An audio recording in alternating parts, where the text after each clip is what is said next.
Namo tassa bhagavato arahato samma sambuddhassa. Namo tassa bhagavato arahato samma sambuddhassa.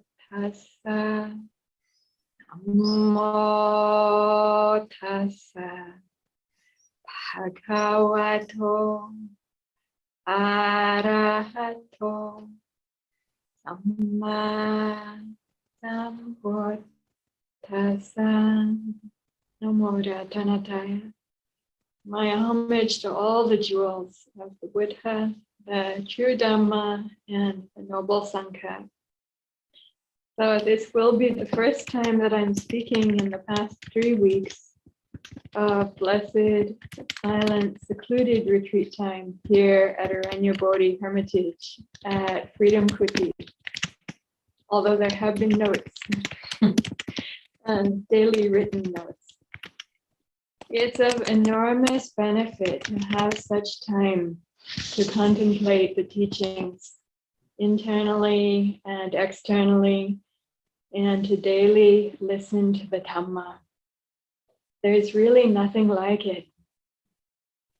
I want to appreciate each and every one, those near to me here and those farther away, who have contributed to and supported this rare and precious island in the myriad eons of this great samsara. My contemplations are not all done yet. It's not all neatly wrapped up.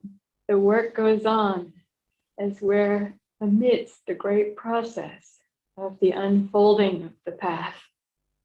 I see, beginning to look at messages, that the struggles and issues of the world have gone on, as it seems, without a break in the world meanwhile. But of course, my own personal experience has been different than that. And I know that this has been true in many other places as well. For wherever there's Dhamma, and wherever there are keen and contemplative human minds and hearts attending to this path, there are breaks, both long and short breaks, both great and small. We know that in the thick of samsara, when there's suffering, when there's stress, that even a short break is such a relief. Such a relief. In the earlier period, in the first 2 months of our retreat, due to a tenacious infection that I came down with, not COVID, I was at our monastery where also we experienced the samsara dukkha that we called the mold mouse madness. After the first week, there were mice, there was mold, the power went out, the insurance was being canceled. The people who I cared about were dying. Naturally, intuitively, I fell into maranasati, death contemplation practice, also known as mindfulness of death. It's wonderful how when we practice with Dhamma and cultivate and develop what the Buddha recommended to cultivate and develop, bhavana, over the years, when circumstances arise, then the matching Dhamma teaching, the well-matching Dhamma teaching and practice for that time, for that moment, for these moments, for that situation, for this situation, also arises. It wasn't even intentional, it just arose. And I stayed with this, maranasati, death contemplation, actively engaged and interested in this bhavana. Then I injured my back and the axle broke on our old Subaru Forester, Heart of Gold. And there were more deaths of those I've been close to. I stayed with it, such valuable time and practice. When finally I was able to return to our hermitage, I joked that now the rains will come, as it had been so sunny and warm and beautiful. And indeed they did come, softly and gently and regularly. And then the day after the completion of my originally scheduled full, silent, secluded retreat time, there was a full, drenching rain. Everything was so well prepared, and everything was drenched. I was very happy about this. Happy for all the plants, trees, and animals, and the earth. For the human beings, we should behave wisely. Meanwhile, here now in the forest, during these past 3 weeks of silent, secluded retreat time, every day, generally several times a day, I listened to and contemplated the Nibbana sermons. Often I could not listen to much before I would just need to stop and contemplate that teaching. So I would contemplate and then listen again and again. Some of you may know that back in the first Vasa that Ayya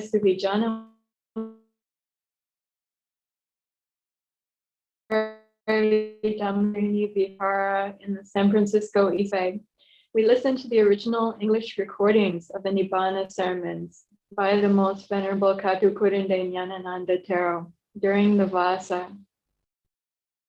In the years since, for 10 years, in my personal retreat time, I would read and contemplate the Nibbana sermons alone in the kuti at night for my Dhamma contemplation.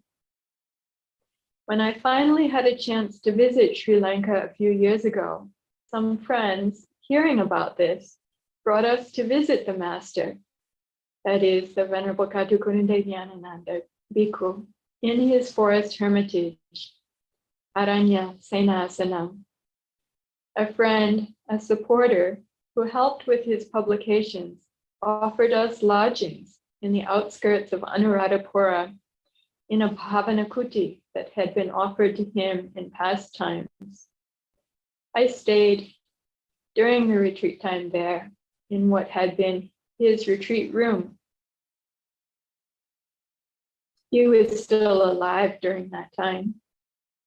Later, I happened to arrive back in Colombo at the time he came to Colombo to hospital and passed away in the early morning. Later that morning, friends brought us to his wake in Colombo, where I had a couple of hours opportunity to practice death contemplation together during this time of great transition. Profound moments of Dhamma teaching in this lifetime. Just being there together in meditation. It's been a treasure this year to be able to share these teachings and Venerable Bhikkhu Analayo's teachings on them and the related sutta teachings of the Buddha with my Dhammadharini community here and with our greater community. And with so many resources available, print, audio, video, and the comparative perspective on the suttas that Venerable Analayo contributed, many of the deep, profound, and subtle topics that I've heard come up among dedicated practitioners around the world over the years in this path of practice are touched on in such important and valuable ways, worthy of deep and serious contemplation and investigation to understand for ourselves. I have to speak to how conducive the forest and kuti environment here at our Aranya Bodhi Hermitage was for practice and contemplation. This is tremendously fortunate. We know there is drought. We know there have been wildfires. Thousands of the 10 oak trees here in these woods have fallen from California's sudden oak death. And our own bodily health cannot last. We don't know how long we'll have this precious opportunity that's been offered to us by the meritorious donors. We only know that we have this now. Entering silence, secluded retreat here 3 weeks ago.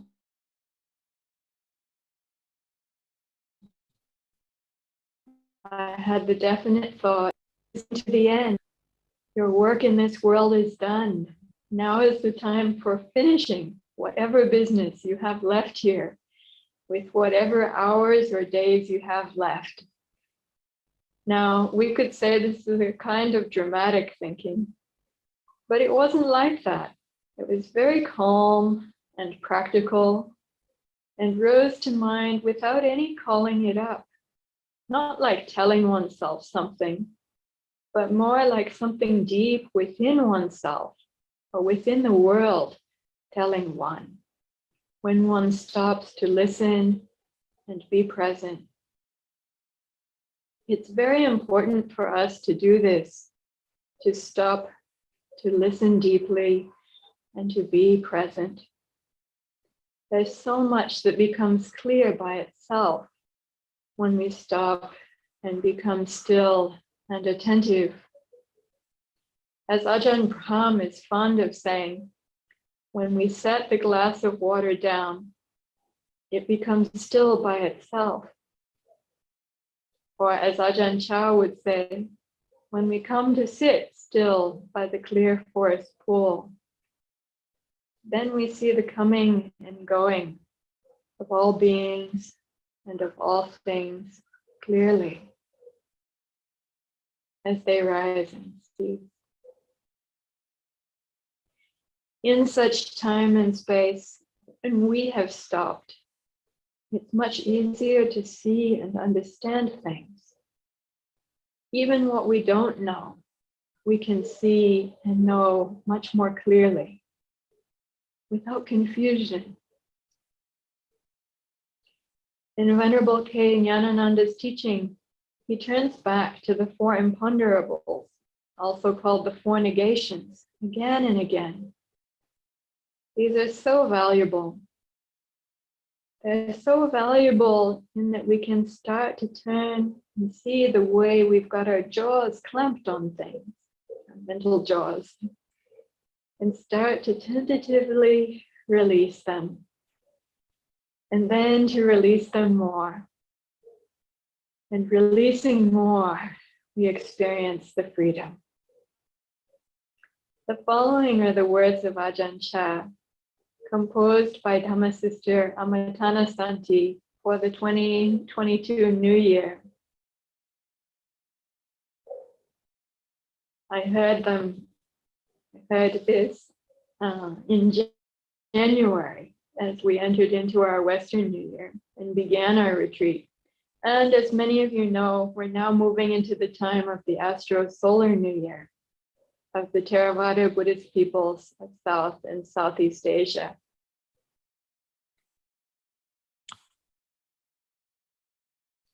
Others here who know this are welcome to join in with me.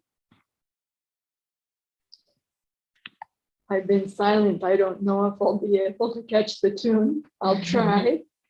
And Venerable Kachayana will place this in the chat. So while you're muted, you're welcome to join in together if you'd like, and you'll have it for later. Let go a little, and you'll have a little peace. Let go a lot, and you'll have a lot of peace. Let go completely, and and you'll have complete peace. Let go. Let go. Let go. Let go. Let go. Let go.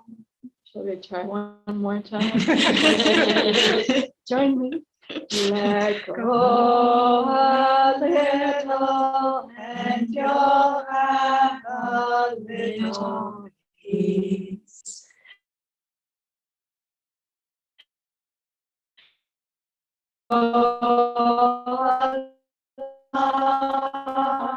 And peace. Let go completely and you'll have complete peace. We didn't practice this before at all. Let go. Let go. Let go. Let go. Let go. Let go. Releasing more, we experience the freedom and more and more freedom. Freedom and spaciousness and ease. The freedom, spaciousness, and ease of what is unconstructed. This is most wonderful and refreshing. The pure mountain air is refreshing. The deep night sky, clean, clear spring water is refreshing. The deep and ringing silence is refreshing. Also because of the absence of pollutants, the absence of things to distract us or block us from experiencing this refreshment. Likewise in our minds and hearts, which are always with us.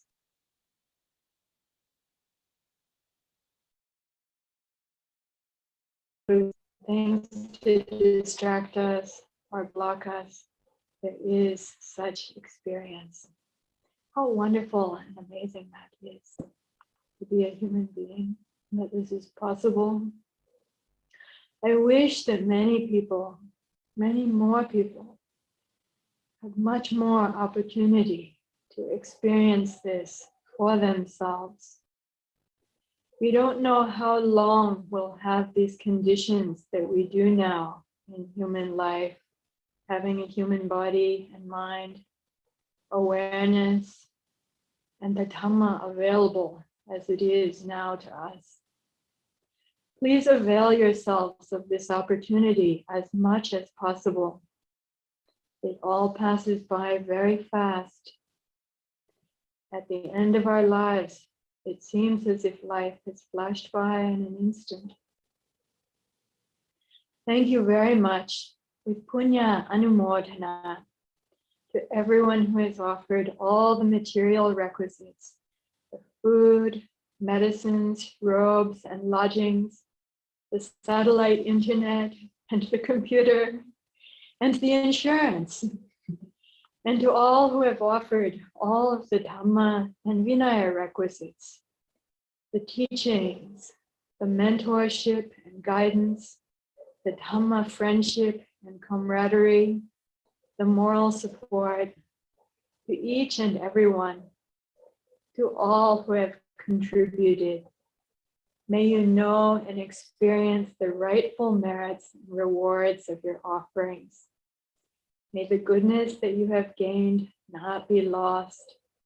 May it be applied as wise ones do, investing these rewards into what is of most worth and value. Amhakam Dikaratam Utaya Sukhaya. And for myself, I dedicate all of the merits back into the endless, breathless, deathless, Paramasunyam and Paramasukham, that is the highest emptiness and the highest happiness of Nibbana. Etam Santam, Etam Panitam, Sabhasankara Samato, Sabha Upadi, Patinisago, Tanha Kayo, Virago, Nirodho, Nibbana. This is peaceful. This is excellent. Sadhu. Sadhu. Sadhu. Sadhu. Thank you for that wonderful reflection, Ayya. I don't feel that I ought to say very much since I have been speaking, and those who have been on the journey with me through the video might have noticed that my new slogan is Dhammanu Dhamma Patipatiya Buddham Dhammang Sanghang Nasami Pujami. So by practicing the entire Dhamma, this was the great gift of the Nibbana sermons, was to take the practice that we have of the Eightfold Noble Path and put it clearly into the context of that liberating insight that would arise to convert from the ordinary level to a noble level that leads to the freedom, tranquility, and awakening to that final peace, to Nibbana.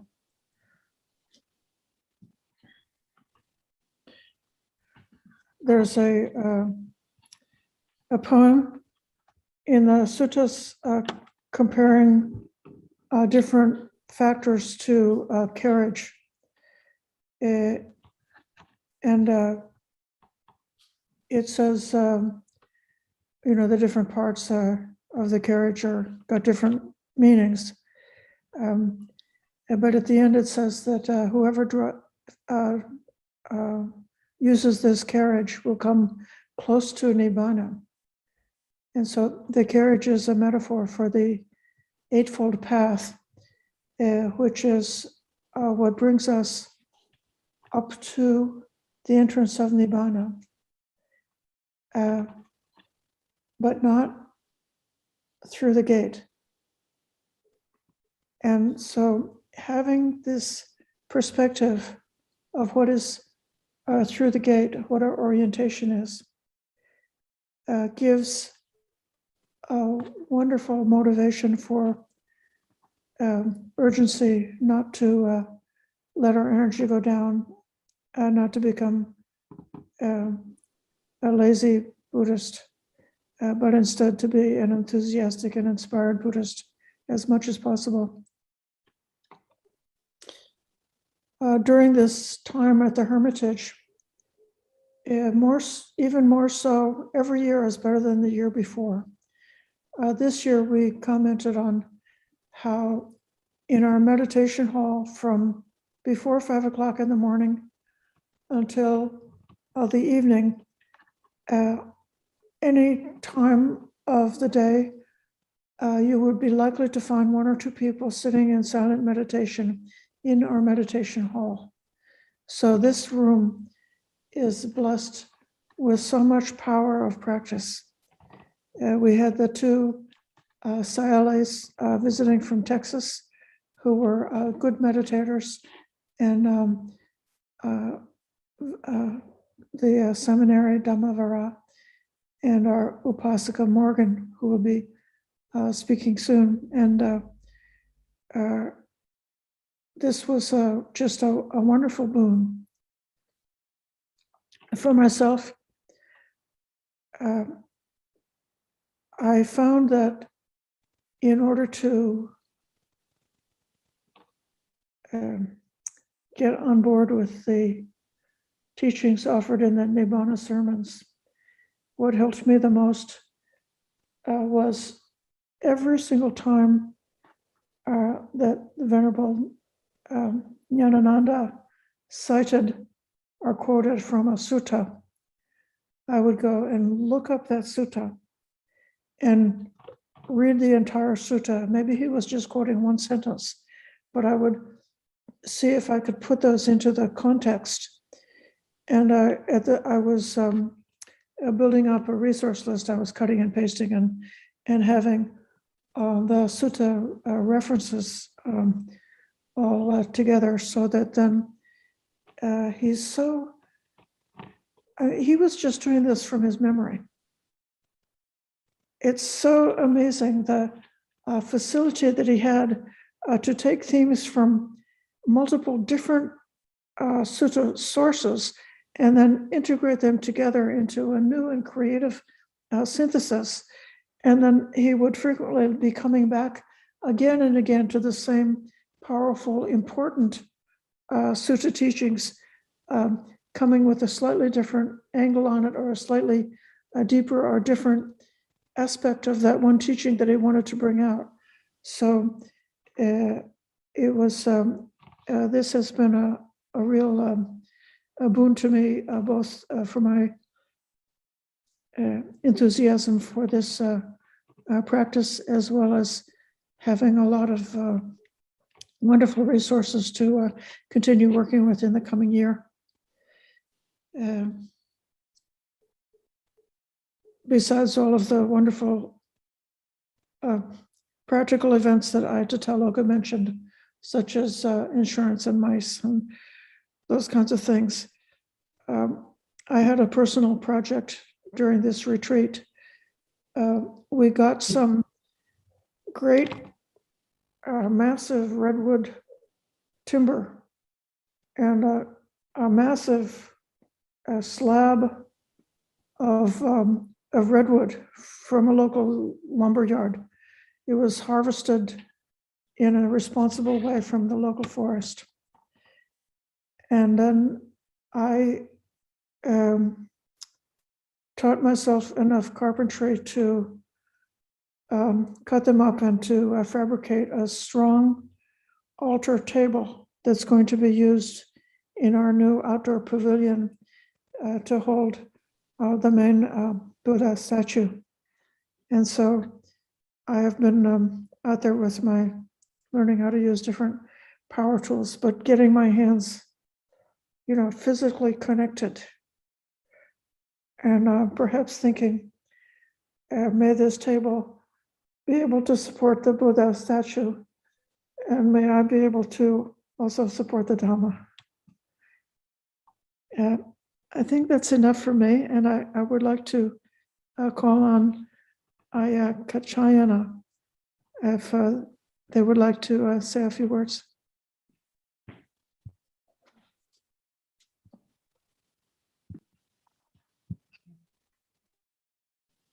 Thank you, Ayya.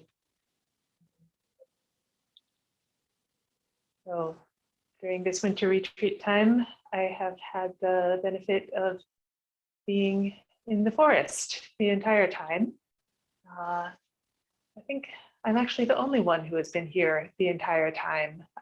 There's been this constantly shifting crew of people out here, sort of these lovely stewards who have been supporting me and my livelihood out here and taking care of the forest with me. Had just 2 or 3 different people at a time, and they've kind of shifted. And just these past few weeks, I finally have some monastic companions also in the forest. But for the first couple months, it was me and these wonderful lay people who have come. And I guess my Dhamma reflection is, it is Dhamma Nudhamma, Dhamma in accord with the Dhamma,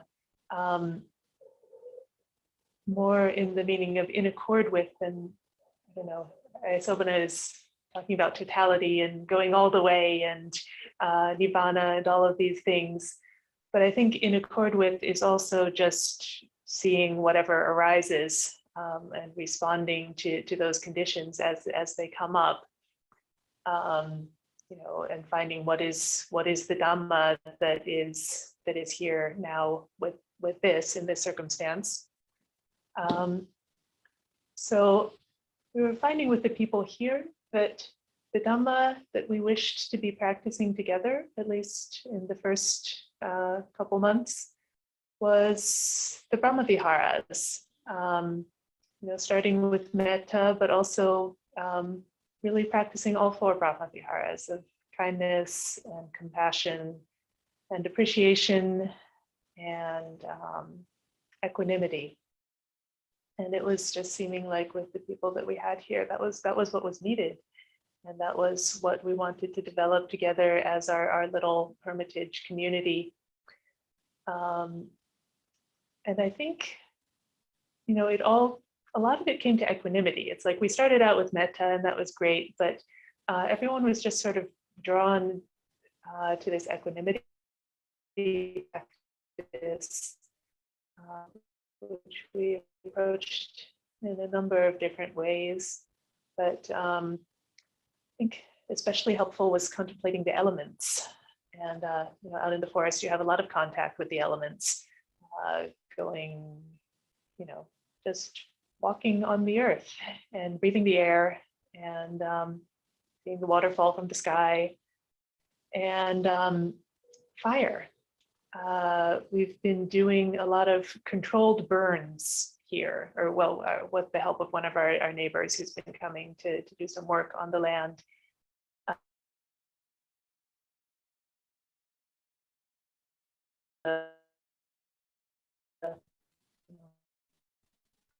So many trees have fallen, it has gotten sort of, you know, it's built up all these branches and fallen trees all over the place. And we know that that's a risk in the case of a wildfire. And so we've been, you know, little by little, you know, last year we hired people with chippers and 10-person crews to come out and clear a number of things. And this winter we've been just slowly, steadily doing these little burns.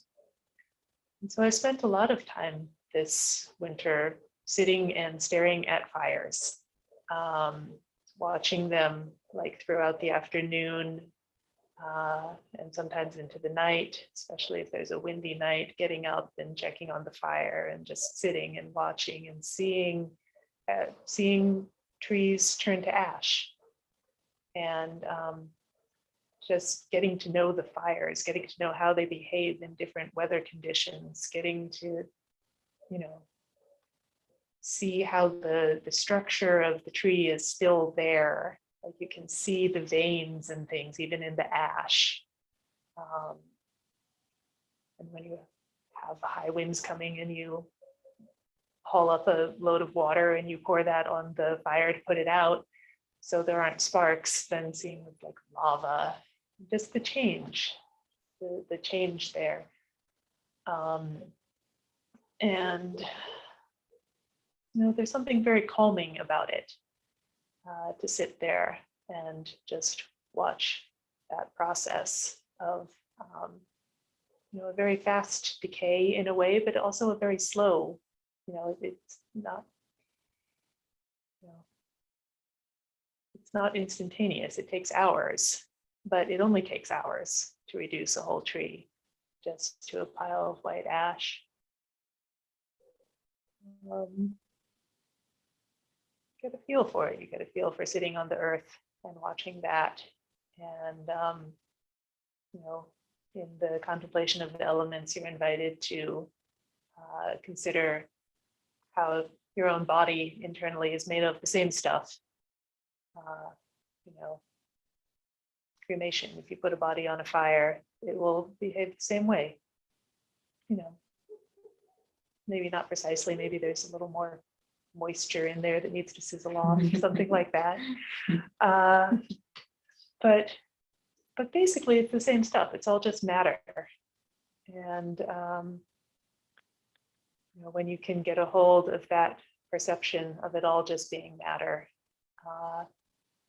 then that is one way that equanimity can arise, just being sort of steady and present and like, oh yeah, it's made of this stuff. It's not special. And I don't need to worry about it quite so much.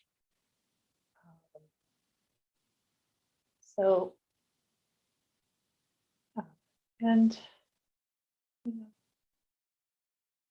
equanimity is one of those states that is close to Nibbana. It's the final in the list of the 7 enlightenment factors, the things that you develop in order to allow the breakthrough to awakening. And so even if we were not as directly focused on the Nibbana sermons, I still feel like this is in accord with the Dhamma, that it is starting where we are and looking at our conditions and our environment and leading towards what is conducive to waking up, what is conducive to Nibbana, what is conducive to peace. So that's my reflection on practice during this time, and I have appreciated having all my companions here, and I've also appreciated having the, every couple weeks check in with all of you out there, and it's been good to have, see these faces again and again popping up as fellow practitioners. So I think I'll stop there. Everyone.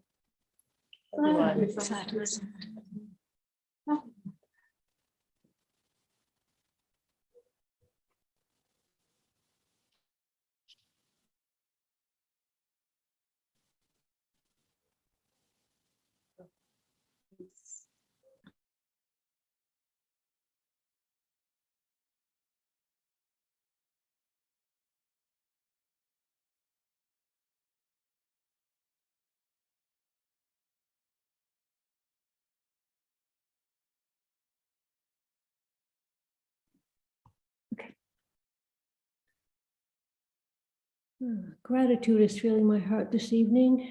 I was asked to speak just not that long ago, and I just feel so grateful for the time to have been here to practice, for the supporters and friends that came up every week and nourished us physically with their food, spiritually with their just inspiration of just supporting us and being here with us.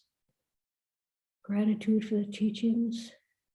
And having an earlier conversation with Ayya Tathaloka about how this came to be, but gratitude for this hall. And I had asked her how it was this year that we got to use the hall. Night stays, it was just available and warm. And she said, for the first time, she admitted it was her decision for us to be able to have the hall heated. And that made such a huge difference. To have a space to come in, to sit down, to be quiet, to reflect, to read the Nibbana sermons. And I also noticed that as we had the Siles and Nelson Morgan here, we didn't organize anything, but so many mornings, even before 5 o'clock, we would all be here just sitting. Evenings, just about every evening, we just gathered and we sat. And it was inspiring and it was beautiful to have a community form within the community. And it was so nourishing to have that. So deeply, it fulfilled the hunger I didn't know I had to be in that environment. So much gratitude for Ayya Tathaloka and that wise decision for us to have the hall available for us to have a place. So just gratitude for it all, and deepest gratitude. Ayya Tathaloka. Thank you so much. Thank you. Good to see everybody.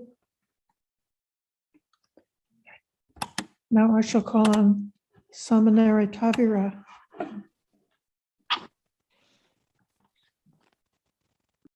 Yeah, similar to Novice Dhammavara, feeling a lot of gratitude and really appreciating what a privilege it is to be able to withdraw and separate ourselves from the world in the way that we have. And I don't know, I think some samsara in the world are always incredibly difficult. I don't know that they're more difficult now than they ever are, but it just feels like every little hint I would hear of what was going on out there, it's just really hard. And just really appreciating the opportunity to separate ourselves from that, not in a sense of wanting to be isolated, but in a sense of giving us that more protected space to really cultivate something that's different, and then be able to share that. And we've had wonderful people with us over winter retreat, and then those of you online, and just aware that this time and this ability to cultivate this really then keeps kind of rippling outwards. And also really seeing, I don't know, maybe 6 months, just like, I'm really happy. like there's obviously still dukkha, but just understanding what an incredible opportunity I have here to practice, and to have such wonderful, incredible teachers that just absolutely exemplify exactly the things I'm wanting to develop, and to be surrounded by people who are all so different from each other, but all practicing so sincerely. And just what a wonderful environment that is, and hoping that we can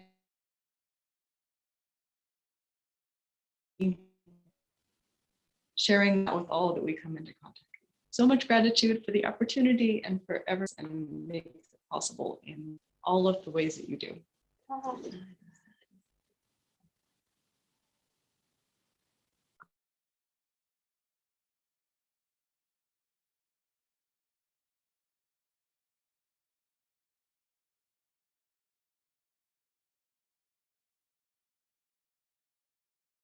I don't mean to put Morgan and Kim on the spot, but I'm going to give them their minute if they would like to offer a comment or a reflection on this occasion.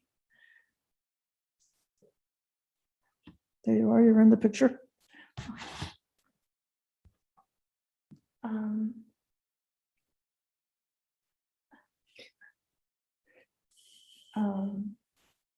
Gratitude is very on point to what I'm feeling, and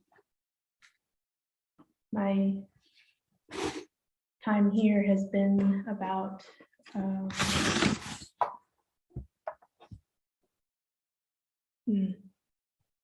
service has been a big part, not just service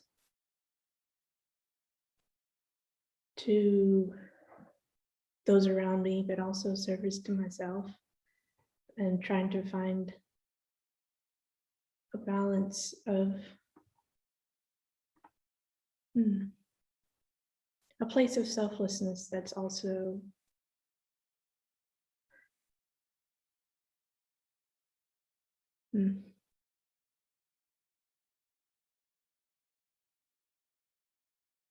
that also isn't neglectful of my well-being. And I came here to figure out what being the monastic life is like, and whether or not I would enjoy it. And well, I think I would, and there's things that I need to do first, but I thought I would get a dose of reality because I was romanticizing it in my mind, but and I have gotten a dose of reality, and I still seem to manage to romanticize it in my mind. So maybe maybe that's a good thing. Yeah. Thank you. Sadhu, sadhu, sadhu.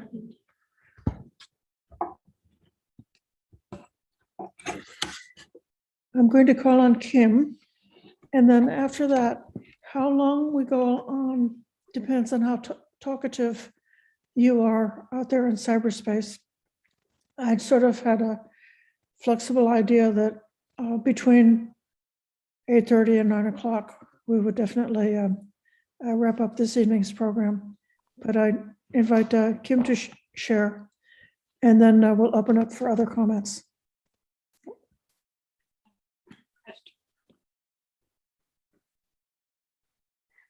Hi, everyone. It's so lovely to see all these faces that I've gotten to know over the last couple of months. In November, I was going through a really difficult transition, or I started going through a difficult transition, and my childhood friend, Severa, invited me to come and stay at Dhammadharini. And it was so wonderful to have all these wise women around me supporting me and letting me cry and whatever I needed to do, and giving me teachings like that were actually like something I could do myself to not be in so much suffering all the time, to stop suffering about the suffering. That was a lot of what we were working on. And then I was invited to come for the winter retreat. And I was like, no, that is 3 months is too long. I cannot be out of the world for that long. No, thank you. And then, you know, gradually I was like, oh, I don't know. And Tavira said, you know, time spent on the Dhamma is time you will not regret. And I was like, okay. And it's true.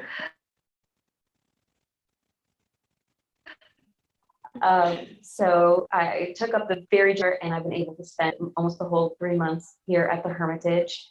And I also was not sure I would like being in a forest. I was not sure I would be able to get down with the outhouses, hiking at night to my kuti. And it turned out that I love all of it. And no, I don't love the outhouses, but I love the whole experience of being here and being in nature. And it felt like such a gift to be so safe, physically safe, and then also emotionally safe, especially with Venerable Kachaina here, who's just like steady and was just, I mean, helped me with like every aspect of my life. I've been able to just bounce off of them, and they're just very calm no matter what I have to say, and very helpful and so kind.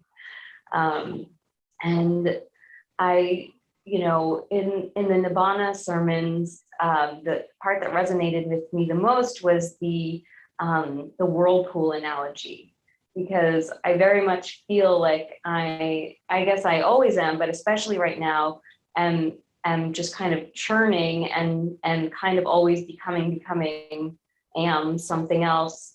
And that description really worked for me.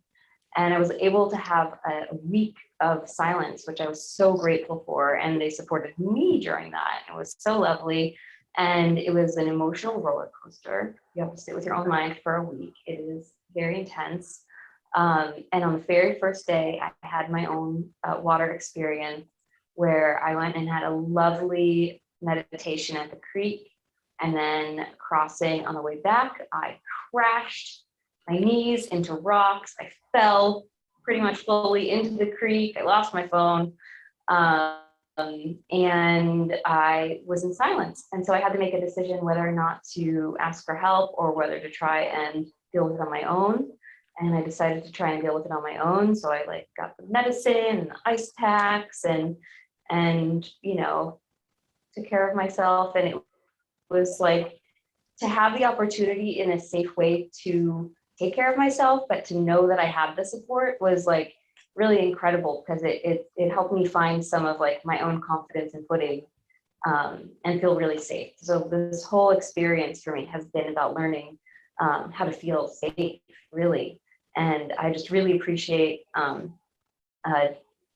Samanari Tveri and Samanari Dharmavara and Ayya Sobhana and Ayya Tathaloka and Venerable Kachayana and Morgan and all of the other stewards that have been here. It's seriously just like the most incredible period of my life that I think that it's going to help me like really blossom, and this is like not the end of the retreat, but more like the beginning of what I am going forward, and I really appreciate all of it. Sadhu, sadhu.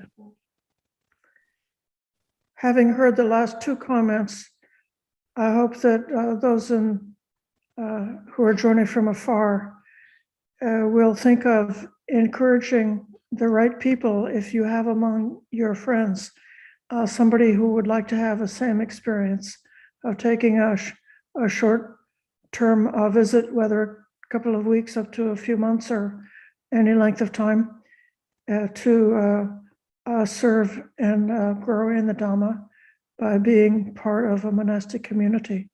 This is a possibility, and I think you heard two different examples of how fruitful that kind of experience can be.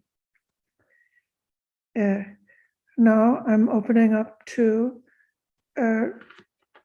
everybody. Take just a moment for something that we have prepared Yes. for the community. Okay. Morgan, are you ready? Morgan is getting ready. Okay. Okay.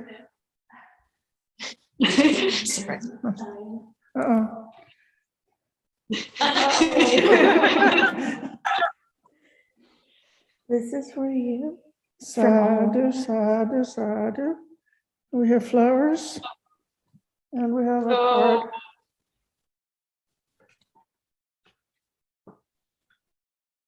Here, I'll take the flower.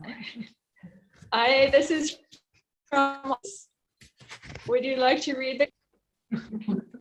If I can see it. It has a picture of some sandals.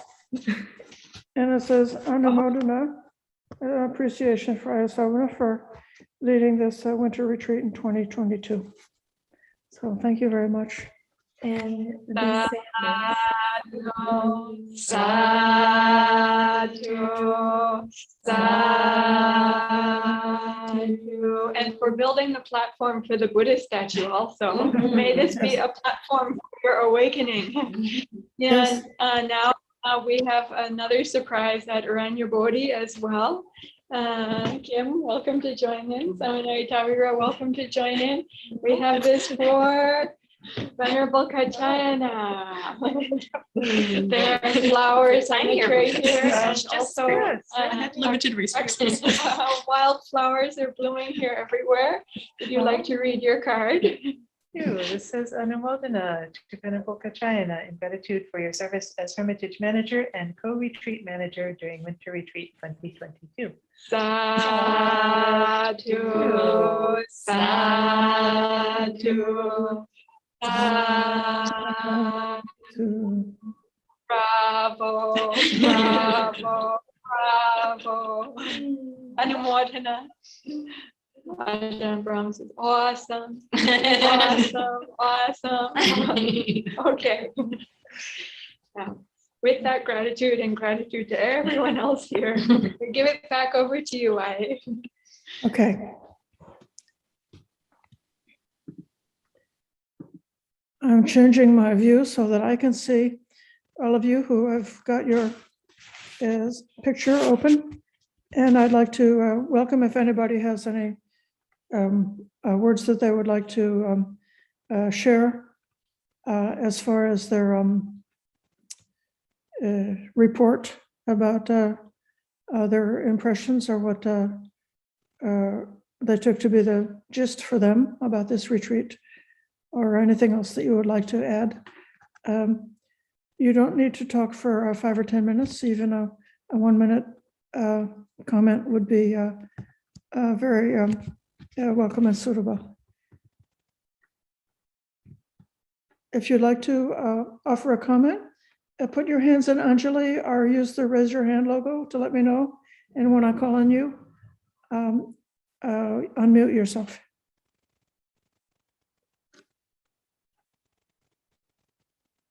Okay, Barbara, and then Sharon, and then Allison. First, Barbara. I'm here. I think first, I quickly want to respond to you, Ayya Tathaloka, about talking about not being a lazy Buddhist and being an inspired Buddhist. So I've taken that totally to heart. And thank you for the push towards right effort. I have to say, I just love being with all of you. And, you know, the beauty of being old is since I've met you, I've seen the maturity of your practice, each of you. And that has been a total inspiration. And I've been around long enough that I can really see you in your maturity of your practice and the joy that you offer and the merit that you offer to people like me. And it just makes me very, very glad for you and glad for me and glad for, I don't know, all of us in the world. Yeah. So that, and I really have genuine gratitude. And I say that with full gravity, you know, not lightly. And I'm glad to be among you for whatever, you know, long that is or isn't.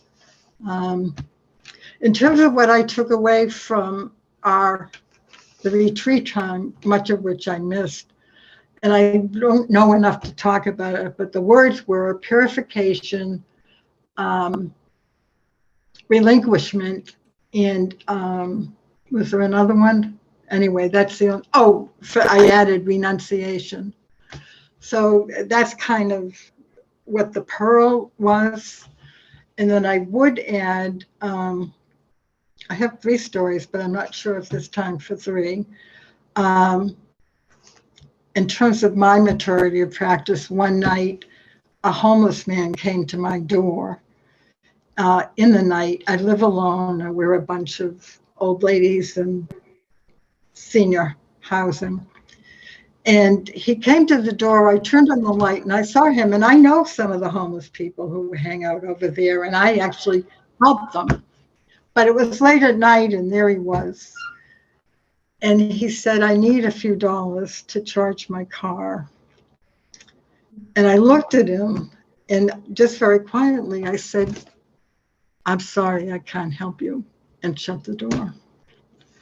And I came back in and I sat with it. And I said, no, this is not who I want to be. And this is not what the Buddha teaching is. So I took some money out of my wallet. I think I had a $20 bill. And I thought, well, if you're going to give it, give. And I went out into the darkness and he was over in the parking lot with the library. And I just called, sir, sir. And out of the night, he comes back. And I said, I am honored to give you this. And I just went back in. But it was like, because of my practice, I could go beyond that immediate no. And you know, be in my small way, accepting and generous, again, in my very small way. But that I was my own inspiration. That's the big thing that happened, is that I became my own inspiration. And so I could bow down even to myself. So I won't tell the other stories. I will say that the whole thing of deathless and selfless, and just the dissolving of self, the dissolving of the world. I am not at a state of awareness that I know that yet, but I understand what it might be in terms of whatever is. And so that's the other thing I got from our time together. So thank you for giving me an opportunity to speak. I don't get to speak these kinds of things except here. Thank you. Thank you so much, Barbara. Yes. Now we'll go Sharon, and after that, Allison, and then Shweta. So don't go away until you've had a chance to give us your words of wisdom. Yeah. Thank you so much, Ayya Sobhana. I have looked forward to each of these retreat days because your message, your teaching have inspired me and encouraged me. Your message today especially will stay with me. Don't give up. Stay the course of your practice. Don't give up. Right. And the being able to have the teaching of the Nibbana sermons has been a very rich gift. There were two things that you mentioned in some of your talks. Reduce the burden of the self. I love it. Yeah. And if this is a danger to my practice, don't engage. That will continue to help me in day-to-day life. Thank you so much. Thank you for that share. I'm just going to go straight ahead to Allison. Thank you all. Thank you, because I'm not down in California, I'm up in Washington, and it has been such a gift to practice with monasteries full of women. It is something we lack up here. And having you all giving your teachings online has been so beautiful. Thank you, Ayya Soba, for the Nibbana sermons, making them available. They are absolutely amazing. I've only read about half of them, and I love your way of going through them. I would also like to do that. But just so very grateful for all of you and your teachings and showing what is possible as women monastics. I'm in this lifetime or another lifetime. That would be my aspiration as well. Anyway, thank you. Thank you, Allison. I'll call on Shweta now. Unmute. You're muted. There. Okay. Vandami to all the venerables. I just wanted to say I'm so grateful and very happy to see so many women monastics. Like, you have a community there, which I never came across in India, actually. And to be able to sit in the comfort of my home and be able to see all of this is great. Right? As far as the Nibbana sermons are concerned, the whole Uposatha program, for me personally, the here and now practices are really, I think they've stuck with me, and I think I'm going to carry them on continuously till I can, till the end of my practice, as much as I can. And I really hope that you can actually carry on this Uposatha program even in the future, because it's a great help and it's a great source of strength and inspiration. And we can just, tap in when our own practice is different, to be able to see and hear it. I heard your discourses at times when I was just sitting by myself and I didn't know how to practice further.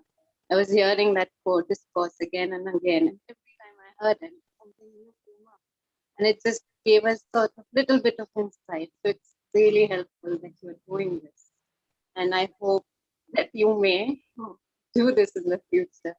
Even if you don't, it's fine, but I that you will really do it. So that's very helpful for all of us. Yeah. And I'm very grateful to all of you. Thank you. That's all I want to say. I'll just say, in case I don't get a chance to, I'm glad that you found us. And I hope that you might send us a note, send an email. And then I'll try to make sure that we keep you connected so we have a chance for you to be able to participate. We do have at least one a Bhikkhuni friend, more than one really, in India.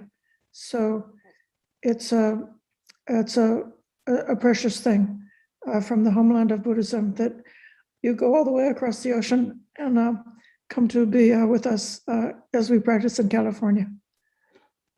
I am very grateful to have found you. I hope if you feel free to come into India, please feel free to get in touch with me. And I'd love to stay connected with you. Okay. Please. Other comments or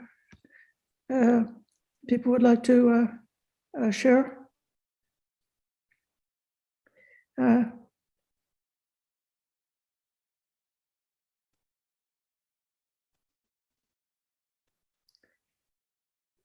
If we're good. I think Karen has a hand up. Oh, Karen, yes, thank you. Hi. I wanted to do this very badly last year and it didn't happen. And I am so grateful that it did there. Additionally, I don't talk very much because I found Buddhism post-COVID. So I've only done this on the internet and I have not had the opportunity to meet people in real life. And about a week ago, I felt inspired and I sent an email in the form to potentially come and visit when the time is right. But I particularly want to say thank you to Morgan. Seeing Morgan there inspired me to fill out that form. And being in community with you, even all from a distance, is fairly overwhelming right now. So thank you. Sadhu, sadhu, sadhu. Thank you for those kind words. Yeah.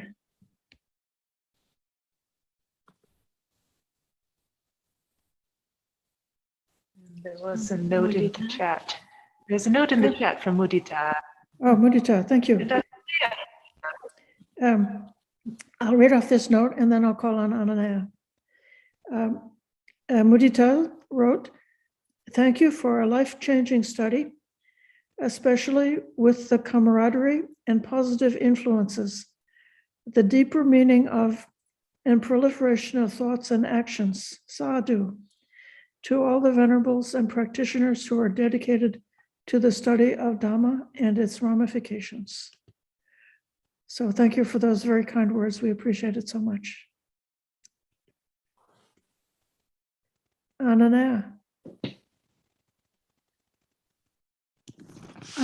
Well, my time during this retreat time didn't turn out at all what I thought it would be. I ended up having to take care of more personal things and some medical things. So it was not as, well, it was what it was. And I'm grateful for that. And I had occasion to go down to the monastery a couple of times during this period. And I have to say, especially after Dhammadharini shared, I really miss being in the meditation hall. So I look forward to someday when we will actually be able to return, because that was, I realized that, I mean, I'm so grateful that we have this, that Zoom arrived right at the right time and that we're able to do this. It's just been absolutely marvelous. And I'm very, very grateful for that. And I really, really miss the sense of being with a group of practitioners in a hall. And unfortunately, this year I was supposed to go back to Forest Refuge. And because of COVID and again, a few medical things, it's like, and bowing to that I am getting that much older, I had to decline it. And I'm still in mourning over not having been able to go away for that period and adjusting to current realities. anyway, I'm glad that all of you had the opportunity and that you are all just look really, really well and happy, and how important that is as a holding of a space, a holding of an ideal, and that we get to participate in that and support you in that is really quite marvelous. I am grateful to all of you for your practice. Thank you. Thank you so much. And I have to say that Ananea exemplifies this motto, don't give up. She is a practitioner who is not giving up. And we hope that, all of us will be able to do that. Amudita. Yes, can you hear me? Yes, I can. Great. Just two things. I would like to say that I got a deeper meaning of papancha, i.e. the proliferation of thoughts.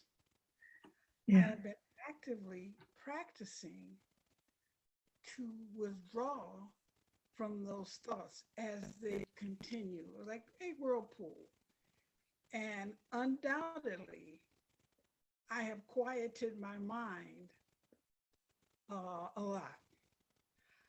I didn't realize you think of one thing, let's say like the war in Ukraine, then you think of something else, and how these thoughts build on each other. And so lately I've been practicing, no, that's a thought, let it go. And it has quieted my mind quite a bit. So I appreciate that deeper understanding. Sometimes you know that there's something missing in the practice. I'm sure I'll find more things that are missing, but that is definitely one of them. And it has helped my practice quite a bit. The last thing is that I realize that the definition of the nibbana is not necessarily what it is, it's what it is not. Yes. And that's one of my biggest lessons in studying the Nibbana sermons. Thank you. Thank you so much. Thank you, everybody. Sadhu, sadhu, sadhu for this wonderful sharing. Now, I think we're coming up to our final blessing. I want to open back up for Ayya Tathaloka.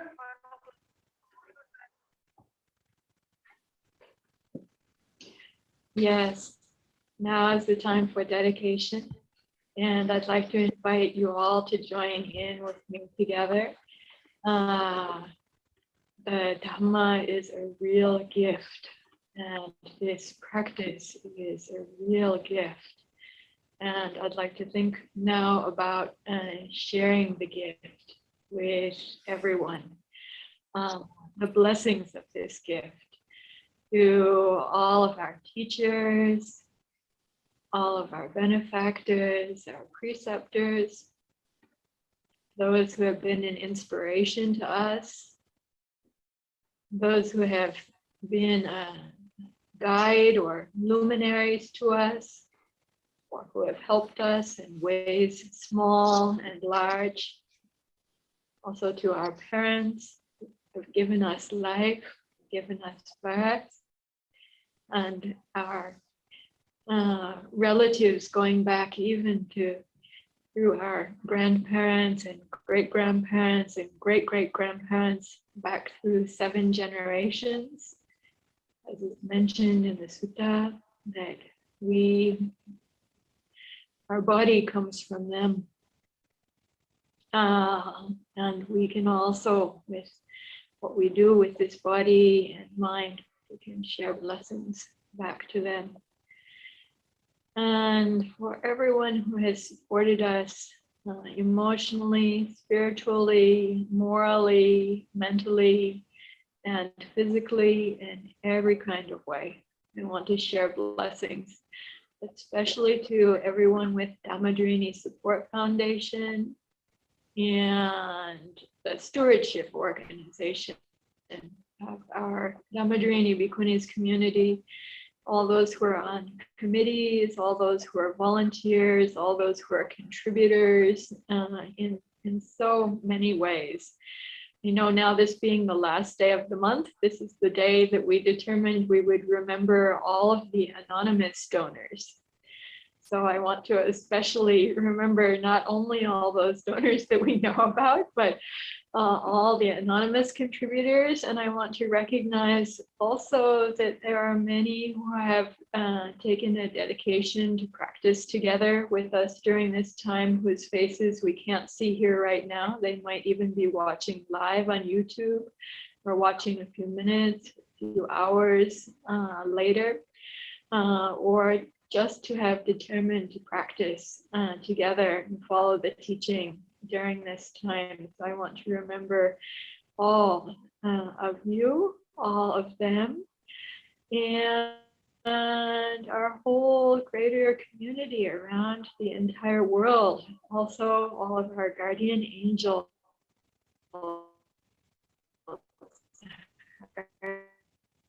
in devas, all those who are perfect in passing the Dhamma down to us, all those who have practiced and woken up. We need such beings in our world. We need them. To know about them from the past is a great inspiration. We need also to be able to see them.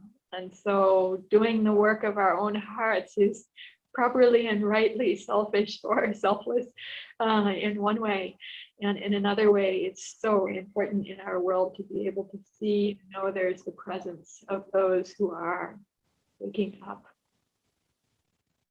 and who decrease their delusion and increase their insight and their wisdom and their skillfulness.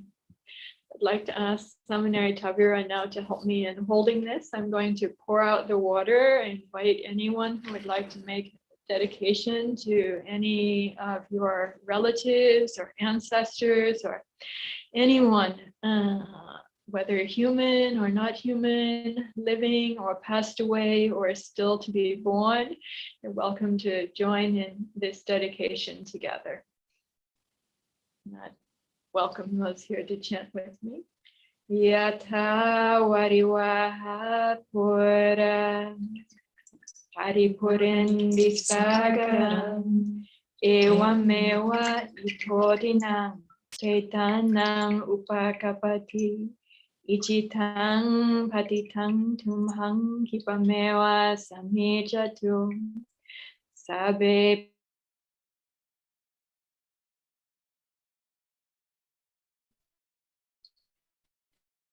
chando panaraspatirato yatham Sabitiyo vivachantu Sabbarogo vinasatu mate avatmantarayo sukhi dikayuko bhava abhivadanasile sanichang utapachayino Jataro Dhamma vadanti ayuvanno sukham balaratana tayanupavena ratana tayate jasa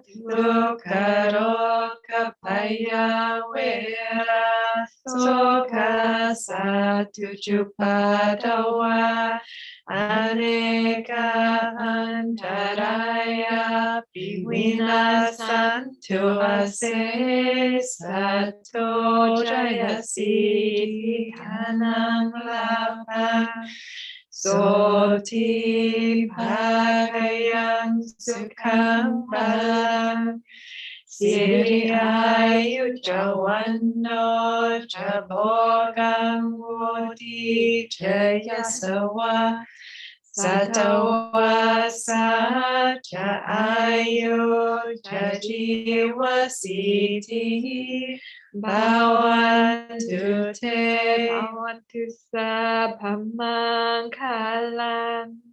rakantu sabba devata sabba buddhanu bhavena sabba dhammanu bhavena sabba sanghanu bhavena sada soti bhavantu te. May you have every good blessing. May all the devas protect you by the power of all the Buddhas.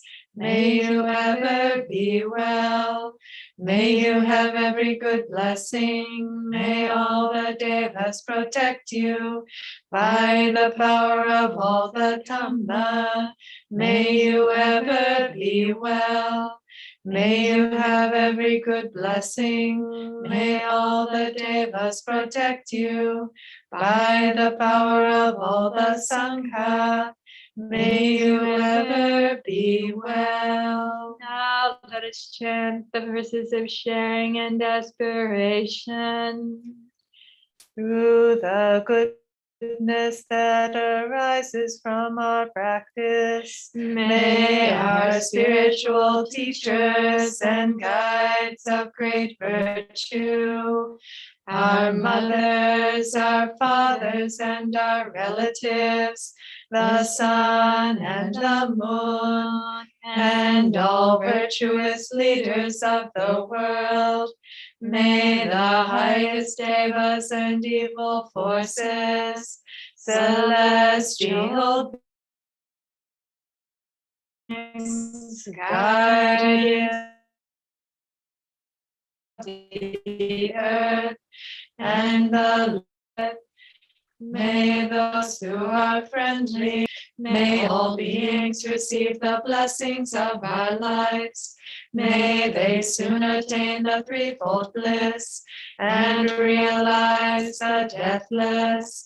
Through the goodness that arises from our practice, and through this act of sharing, may all desires and attachments quickly cease, and all harmful states of mind, until we realize Nibbana in every kind of birth.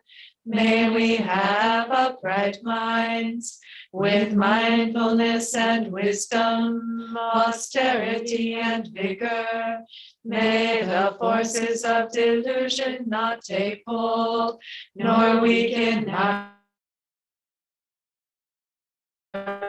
resolve.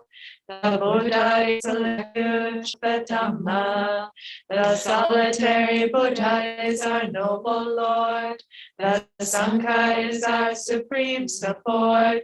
Through the supreme power of all these, may darkness and delusion be dispelled. Araham Samma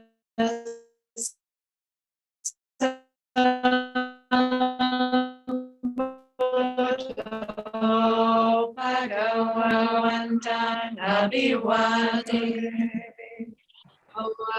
Bhagavato Bhagavata Dhamma Namasami Supatipanno Bhagavato Sāvaka Saṅgho Sangham Namāmi